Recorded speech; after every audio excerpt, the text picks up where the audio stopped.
It's like the adult version of playing with your food.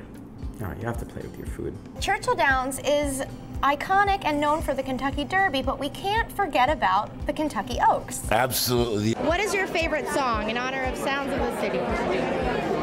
New York, New York. You have something very unique and different for us today. It's a levitating dish. This is a party. Right. In my mouth right now.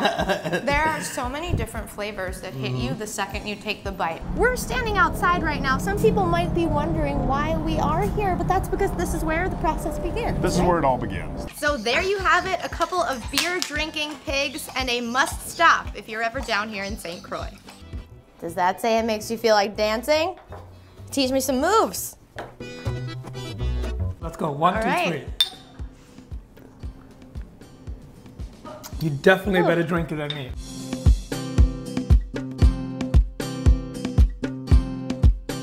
Hi everybody, Eva Zaccaria here for the Daily Meal. I have Johnny Uzzini alongside me today in the kitchen. Chef, you're a cookbook author, you're a TV personality, and you're an award-winning pastry chef, and you have some exciting things on the horizon. I do indeed. I have a new partnership with Le Méridien. Essentially, we're going to go global and be inspired by culture, by food, by everything and anything that comes across our paths. It's an Eclair program. It's called the Eclair Diaries, and we're going to travel around the globe working with Le Méridien and working with the Le Méridien chefs and just start creating new and exciting recipes. And you mentioned you're going to be traveling around the globe. You begin in the United States in San Francisco, don't you? We're going to visit the farmers markets, we're going to go foraging, we're going to visit lots of local chocolate makers and pastry shops and bakers and really kind of pull inspiration for anything and anything, and then we're going to create a recipe specifically for San Francisco. In order to join in this partnership with Le Méridien, you're also a member of LM100. Can you tell us a little bit about that? It's a collaborative of like-minded artisans from all different categories where we come together, we share inspiration, we share creativity, and we all move forward together. This is such a creative program that you're doing. Where are these eclairs going to be available? So there'll be a set category of classic eclairs that will be in all the Le Méridiens globally, and then each region will have its own distinguished and distinctive flavors. And speaking of flavors, these are coffee cardamom. Yeah, so coffee and cardamom is one of those flavors that as I started traveling in Turkey and stuff like that, I was introduced to cardamom and how really flavorful and how well it goes with the flavor of coffee. And this recipe is also available in your new cookbook, Sugar Rush, which is coming out this September. It teaches you everything from how to make caramel to how to make something as complicated as a brown sugar molasses cake.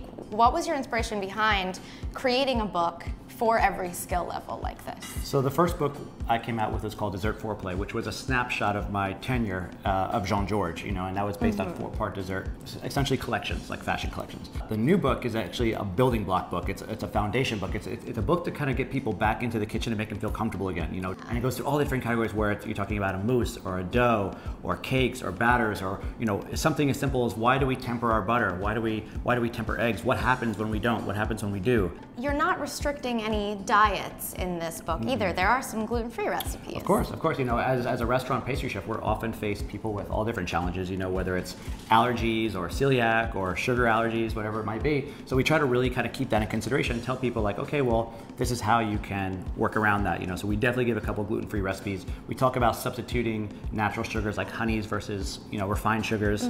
Absolutely. And what is your favorite recipe? I'm excited by things that have a lot of different textures and acid levels. So there's a coconut pineapple torte in here that's got a crisp meringue, a creamy pina colada cream, a grilled and charred pineapple. So it all kind of like all these different textures and flavors really come together with a crunch, and I just love that. Thank you so much. Thank you very much.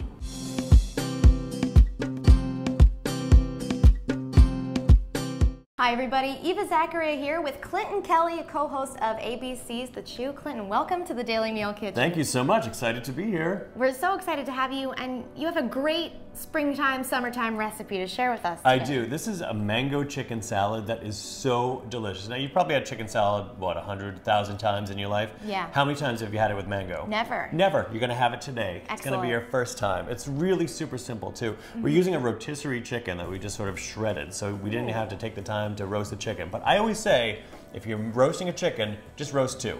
I do this every time. If there are only 2 of you having roast chicken, just make a second chicken because you can always find 100 ways to reuse the chicken. That's a great tip. Yeah, so we've got some rotisserie chicken here, and we're going to make a dressing with basically some sour cream. Now this is a half a cup of sour cream and some olive oil mayonnaise. So it's healthy as well. Yeah. It's good for you. All the good stuff going in here. And the mangoes are also very healthy. Mangoes are very high in vitamin C and very low in calories. How about I do the dumping and you can do the stirring? Sounds great. Great. So you stir that together, and I've got a couple of tablespoons of lemon juice here, 1 tablespoon of Italian flat leaf parsley that we've chopped, and 1 teaspoon of fresh tarragon.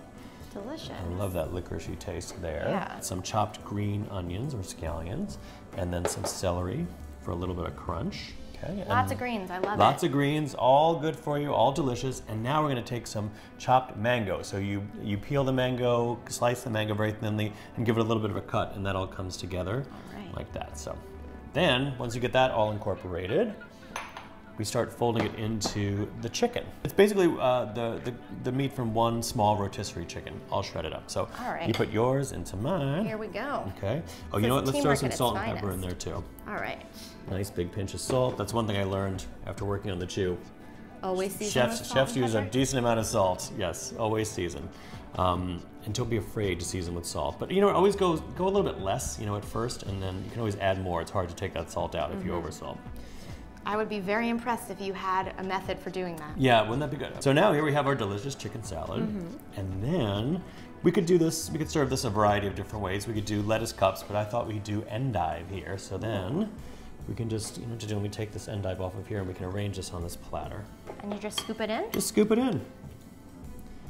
And I really like this idea for entertaining. If I'm having people over, I generally avoid a sit-down dinner for groups more than, say, 6 or 8. Because I think it sort of gets to be a little bit unwieldy, a dinner party that big. So I like to do heavy hors d'oeuvres. So this would be awesome for any sort of brunch or any sort of event that you're having this summer, like a graduation or a christening or a shower, something like that. So we just arrange these beautifully on the platter, just like that. So light. So light. That's the other thing about this. Wait until you taste it. It's going to taste filling, but light at the same time. But that's enough for our party. Why don't we have one? All right, I think that's a great idea. I want you to taste this and tell me what you think. Cheers.